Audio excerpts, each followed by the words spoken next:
அண்ணனால் கொலை செய்யப்பட்டு தங்கை தெய்வமான கதை தெரியுமா? 7 அண்ணன்களுக்கு ஒரே தங்கையாக பிறந்து சீரோடும் சிறப்போடும் வளர்க்கப்பட்டவள்தான் மாடத்தி. அண்ணன்கள் தங்கள் ஊரில் தீர்ப்பு சொல்லும் நாட்டாமையாக இருந்தனர். இந்த நிலையில்தான் மாடத்தி திருமணமாகி சென்ற இடத்தில் ஏற்பட்ட மனக்கசப்பினால் குழந்தையுடன் அண்ணன்கள் வீட்டிற்கு வந்தார். ஒருமுறை திருவிழாவில் மாடத்தியின் குழந்தை ஈராட்டினம் ஆட வேண்டும் என ஆசைப்பட்டது. ராட்டினம் ஆடத் தொடங்கியதுமே அழத் தொடங்கியது குழந்தை. உடனே அருகில் இருந்தவர் குழந்தை எடுத்து மாடத்தியிடம் கொடுக்க அதை அண்ணன்களின் எதிரிகள் பார்த்துவிட்டனர்.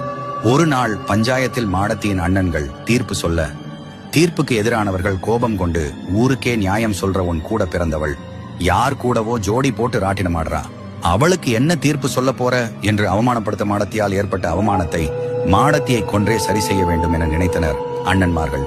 மறுநாள் தங்கையை விறகு பொறுக்க வேண்டும் என அழைத்து சென்று விறகு பொறுக்க குனிந்தவளின் தலையை ஒரே வெட்டாக வெட்டினான் மூத்தண்ணன். தலை தனியே சென்று விட்டது.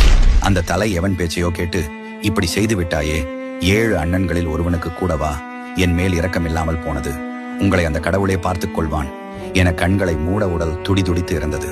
தலையை புதைத்து உடலை எரித்து அந்த இடத்தில் ஆன்மா சாந்தி அடைய கோவில் எழுப்பி இன்றளவும் பூஜை செய்து வருகின்றன. அந்த அம்மன் தான் மாடத்தியம்மன் கோவில் அமைந்துள்ள இடம் பன்னம்பாறை. இது போன்ற கதைகளுக்கு புராண கதைகள் பக்கத்தை ஃபாலோ பண்ணுங்க. முழு கதைகள் வேண்டும் என்றால் கமெண்ட்ஸ் பண்ணுங்க.